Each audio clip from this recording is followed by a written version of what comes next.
Assalamualaikum warahmatullahi wabarakatuh. Perkenalkan, nama Aniza Alianti dengan NIM 234210881. Aniza dari tingkat 2B. Di sini Aniza akan mengumpulkan tugas teknologi informasi dengan Bandiken.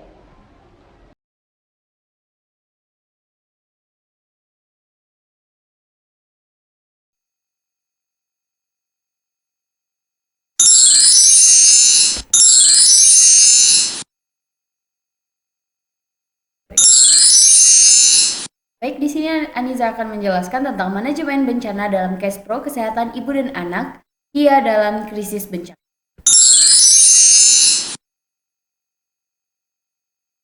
Kesehatan ibu dan anak pasca bencana.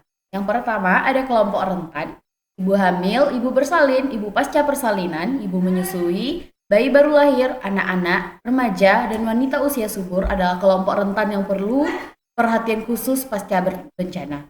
Yang kedua ada pelayanan kesehatan. Pelayanan kesehatan ibu meliputi pelayanan kesehatan hamil, ANC, persalinan INC, nifas PNC, KB, gangguan reproduksi dan kegawat daruratan medis. Pelayanan kesehatan anak meliputi pelayanan bayi baru lahir, bayi, balita, dan anak. Kesehatan ibu dan anak pasca bencana merupakan hal yang krisis, terutama di pengisian. Selanjutnya, manajemen penyelamat ibu hamil pasca bencana. Yang pertama ada peran sistem kesehatan. Sistem perawatan kesehatan memiliki peran penting dalam memberikan intervensi darurat dalam perawatan kesehatan jangka panjang. Data kasus wanita kematian ibu pada daerah bencana belum terdokumentasi, sehingga data yang digunakan sebagai rujukan adalah angka kematian ibu pada situasi normal.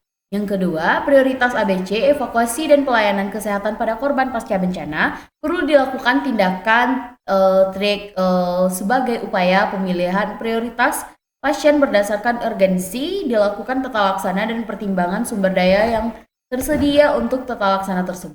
Hal ini didasarkan pada prioritas ABC, airway, breathing, dan circulation. Angka kematian ibu di Indonesia masih tinggi dan akan lebih buruk lagi bila terjadi bencana. Sistem perawatan kesehatan memiliki peran penting dalam memberikan investasi darurat dan perawatan kesehatan jangka panjang. Evakuasi dan pelayanan kesehatan pada korban pasca bencana perlu dilakukan tindakan sebagai upaya pemilihan prioritas pasien berdasarkan urgensi. Selanjutnya ada teknik evakuasi ibu hamil. Yang pertama, ini yang telah dijelaskan tadi. Yang pertama ada Fear Victor Carry.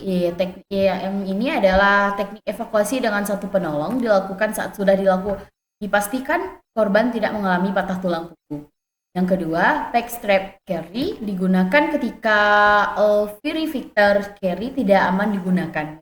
Ini lebih disarankan untuk jarak jauh. Yang ketiga, care lift, mobilisasi dengan kursi bila digunakan untuk korban sadar maupun tidak. Cedera kepala atau spinalnya. Sini ada tantangan kesehatan ibu dan anak, KIA dalam krisis bencana. Pertama, ada tantangannya itu gangguan akses, yang kedua kurangnya pasokan, yang ketiga kondisi lingkungan. Selanjutnya ada risiko kesehatan ibu dan anak yang meningkat. Salinan tidak aman, kurangnya perawatan antenatal dan postnatal, stres dan trauma, kurang gizi, risiko penyakit menular, imunisasi terlambat, trauma dan stres, kekerasan berbasis gender, perpisahan keluarga. Ini ada tantangan pelayanan kesehatan ibu hamil, bersalin dan nifas. Yang pertama aksesnya terbatas, yang kedua kekurangan tenaga dan obatnya terbatas. Strategi dan upaya mitigasi untuk pasca bencana yaitu ada layanan darurat, yang kedua ada paket kesehatan, menyediakan paket persalinan darurat dan nutrisi tambahan.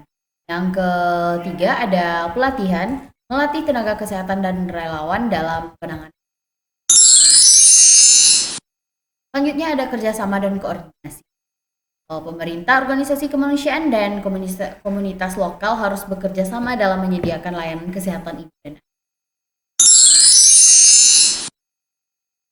Manajemen bencana pentingnya manajemen bencana dalam konteks kesehatan ibu dan anak, khususnya dalam situasi krisis bencana, Indonesia sebagai negara yang rentan terhadap bencana alam menghadapi tantangan besar dalam menjaga pelayanan kesehatan, menyebabkan kerusakan infrastruktur dan meningkatkan kerentanan kelompok rentan seperti ibu hamil, ibu bersalin, ibu nifas, dan anak. Beberapa tantangan utama yang dihadapi meliputi gangguan akses ke layanan kesehatan, kurangnya pasokan medis dan obat-obatan, kondisi di lingkungan yang buruk, serta dampak psikologis dan sosial yang signifikan.